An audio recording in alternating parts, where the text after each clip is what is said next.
আসসালামু আলাইকুম রহমতুল্লাহি ওয়া বারাকাতুহু। আপনাদের দেখা যাচ্ছে একটি ক্ষুদ্র মৌমাছির চাক। এটা বের করার জন্য এক ভাই গেল।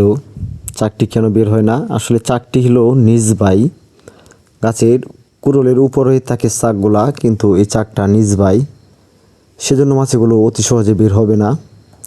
এবং আপনারা যে ফিতাগুলা আপনারা চাকটা দেখলেন, এই ফিতাগুলা যতক্ষণ পর্যন্ত বের না করতে পারবেন, না ভাঙতে পারবেন, ততক্ষণ পর্যন্ত কিন্তু আপনারা বিদায় ধুমা দিলেও কিন্তু শেষ হবে না। গাছের গতটা কিন্তু ভালো সেন দেখেন, এই যে দেখেন চাকটা, তিনটা ফিতা, সেই তিনটা ফিতা বাইরে বেরও করতে পারে না, আর মাছিটাও বের হয় না। আসলে বের হলেও কিন্তু এই মাছিগুলো ধরাটা অত সহজ না, এটা একটা কঠিন বিষয়। কারণ যেহেতু নিজ ভাই চাকটা, সেহেতু আপনারা কীভাবে বের করবেন, যে কোনো কৌশলে যে কোনো মূল্যে কিন্তু ফিতাগুলা বের করতে হবে। বের করার পরে দিয়ে আপনারা একটি কারেন্টে ডাইলি ধরেন, আর একটি কঞ্চাই নেন, সেখানে কিছু পাতা বাঁধবেন। পাতাগুলা বাঁধার পরেই ভিতরে ঢোকাবেন। নিজ ভাই ঢোকানির পরে দিয়ে আপনারা লাড়া দিবেন, একটু আরামশীল লাড়া দিবেন, যে ভাই মাছি টেনতে একটু এলোমেলো হয়।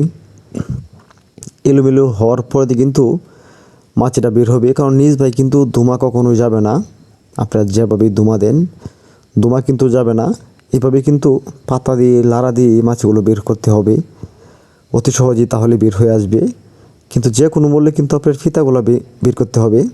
ফিতাগুলো বের না হলে দেখেন ভাই চেষ্টা করতেছে কিন্তু ফিতাটি ভাঙার, কিন্তু ভাঙতে পারে না।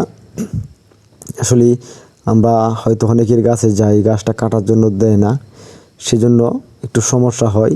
তবে এটা খুবই ইজিলি বের করতে পারতেন, যেহেতু আপনারা ক্যামেরার মাধ্যমে দেখছেন, ইজিলি বের করতে পারতেন।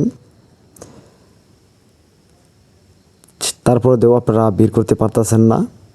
তবে এই জন্য অবশ্যই আমি এই চাকটি ধরতে যাব, চাকটি বাইরে ধরা যাওয়ার পরে অবশ্যই আপনাদেরকে ভিডিও করে দেখাবো যে চাকটি আমরা কিভাবে বের করি। সেজন্য অবশ্যই আমাদের চ্যানেলটি সাবস্ক্রাইব করে আমাদের সাথে থাকুন। হয়তো এটা রমজান মাস,